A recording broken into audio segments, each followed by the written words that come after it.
Ukraine is cooked, Russia already won. I'm bringing you this message to give you the reality of the situation. Not what you'll hear from the Kyle Kalinskis of the world, who will tell you that Russia's special military operation is exactly the same as George W. Bush invading Iraq. Or the TYTs of the world, the Young Turks, who will claim that Russia is the aggressor and Ukraine is just defending itself. Or the Sam Cedars of the world, who will claim that Russia and Putin are just big meanies. No, I'm here to tell you the truth. And the truth is, in 2014, Viktor Yanukovych was illegally couped, even though he was the democratically elected president in that country. The parliament failed to get enough votes to legally oust him, so they just overthrew him in a coup. This has been backed up by leaked phone calls with Victoria Nuland talking about how they're going to pick the new president. Now, up until 2014, there was an ongoing problem in the eastern part of Ukraine, in the Donbass region, the Donetsk region, all of these areas, Donetsk, Luhansk, the Donbass. And the Russian-speaking people there were having their language banned, outlawed. They were being discriminated against for even speaking Russia. There was racial animosity towards Russians. And eventually, the people in those areas voted that they wanted autonomy. They wanted their own sovereignty. They wanted their own autonomous zones because they were sick of the government in Ukraine, in the western part of Ukraine.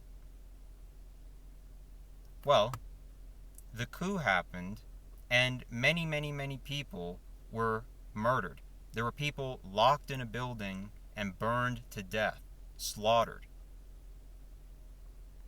Thousands and thousands of civilians, up until Russia's special military operation, were terrorized and unalived by terroristic thugs from the Ukrainian government. After Yanukovych was illegally couped, there was an intermediate president between the time of the coup itself and when Zelensky got elected. And Zelensky ran as being a peace candidate. Funny enough, does that sound familiar, America? Does that sound familiar to the 2024 election? Who ran as a peace candidate and then immediately when they got in started doing a bunch of warmongering stuff? Same thing, same story, same deal with Zelensky. He ran as a peace candidate, unlike Yanukovych, who at the time Yanukovych was basically very neutral. He was trying to parse the difference between the people who were more pro-West and the people who were more pro-Russia and wanted to be, friendly with Russia because they share a border and so much culture and history, and they're right next door. But Zelensky basically ran as a peace candidate and said, we need to make peace with Russia. We do not need to escalate with Russia. We need to, he wasn't friendly towards Russia like, say, Yanukovych was. But he ran as a peace candidate saying, we need to have a relationship with Russia. We do not need to escalate this into a further conflict or all-out war.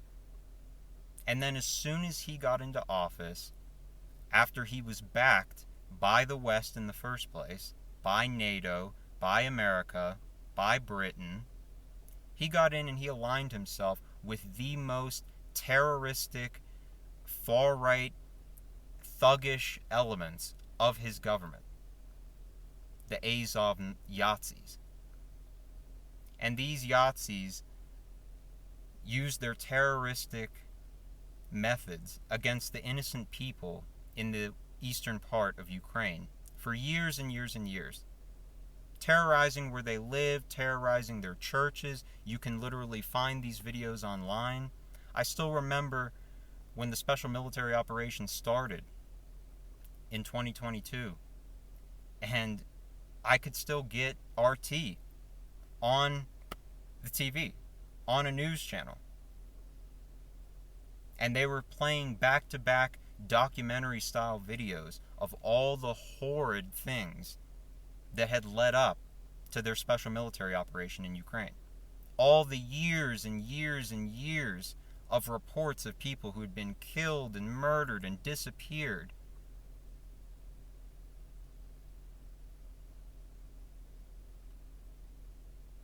And it's ongoing to this day. But what happened to RT?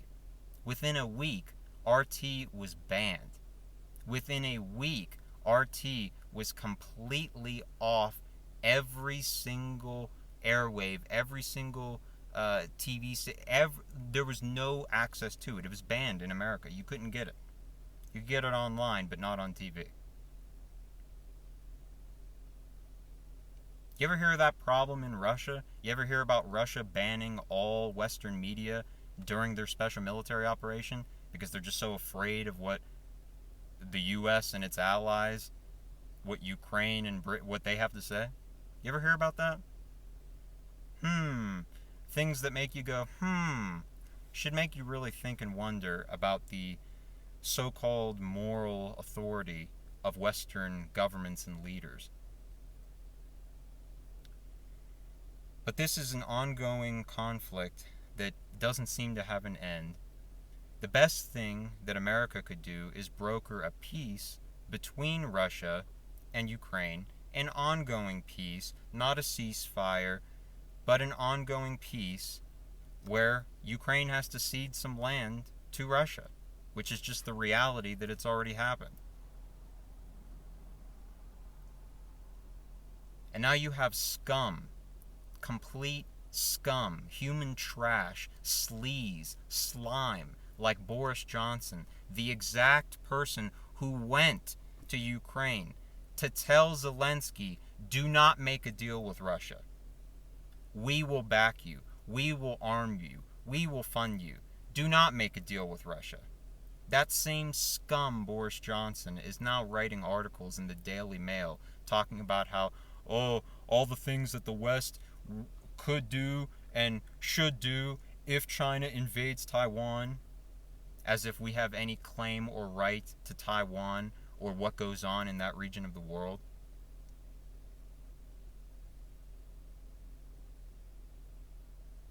China and North Korea don't have any Western media or any Western NGOs or any Western finance capital in their country because they don't want any of that. They don't have any of those problems. Russia, it's a different story. They have a long-standing relationship with Europe, with America. But do you ever hear of them banning Western media? You ever hear of Russia banning Western news outlets and all the... No.